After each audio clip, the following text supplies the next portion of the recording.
So let's talk about Hasbro and Wizards potentially breaking up because of an activist investor and what that may mean. Well, there's been a lot of talk already about it, but I will say that, first of all, what is the likelihood that it will happen? And my initial thought is, nice card. My initial thought is it will happen. I've been involved in a different industry where activist investors were going after chemical companies, and no one thought it would happen there. And there's a lot of compelling arguments for the shareholders of Hasbro that the value can be unlocked if they split it off. So I do think that it will happen.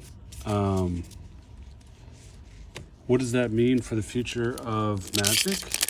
No one knows. But I will say for the future of the companies that I'm aware of that have had this happen to them, it was never good. I expect people at that level to go after, oh, nice. Nice. I expect people to go after the things that work. And the things that work right now are digital, because the net margin, the net cost, I should say, on a new arena account or buying virtual packs is effectively zero. Your profit margin is essentially 100%. Gross margin is nearing 100%, which is like infinite profits. Software company at that point.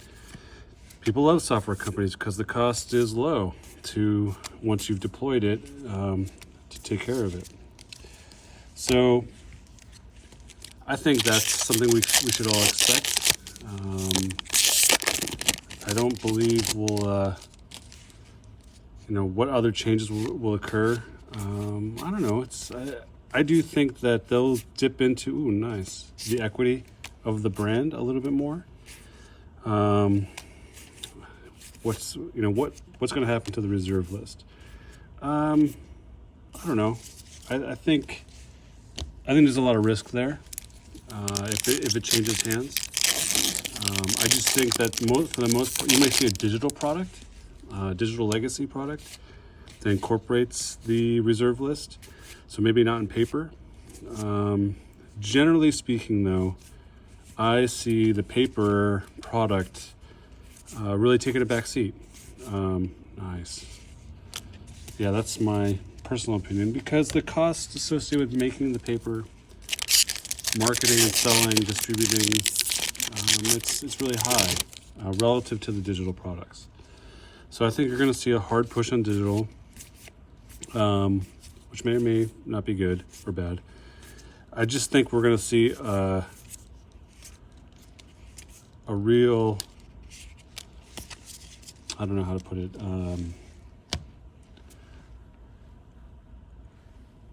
a lack of effort in the paper product, unless they finally build a digital marketplace or like a e-commerce site that makes sense. I actually think that's probably where, if I were the board of this company, the new WOTC public company, what would I do? I'd push on digital. Net margins are insane. I'd push on Secret Layer again.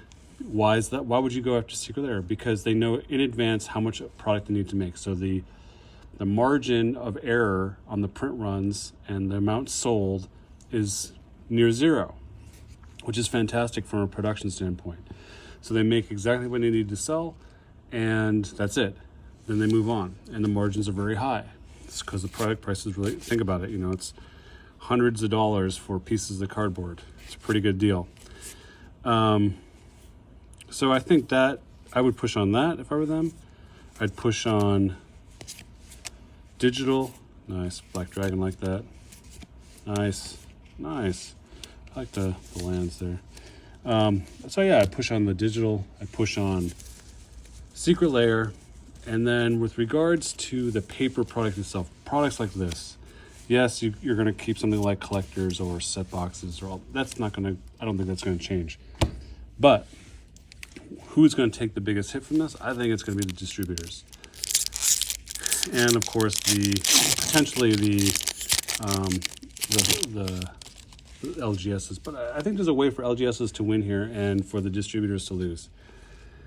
If WOTC develops its own e-commerce site with WPN type affiliation plus a retail side of it, then you could see a pathway where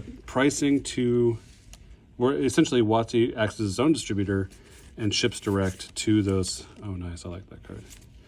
And then ships direct to its LGSs at distributor pricing, and then ships at retail pricing to its own customers like you and me. So I think that is where I would go after it, because the margins on distribution are pretty decent, and again they can hold their own, store their own at very good costs.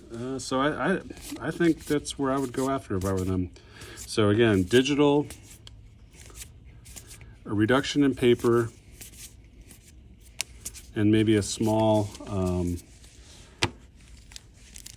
bump in the secret layout. That's kind of where I think things are going. So yeah,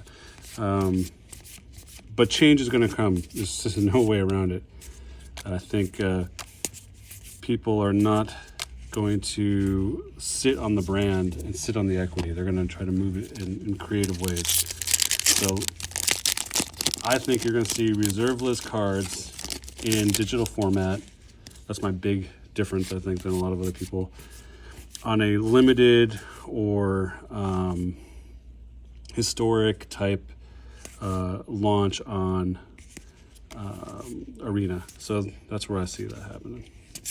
Anyways, that's all I got. Take it easy, guys.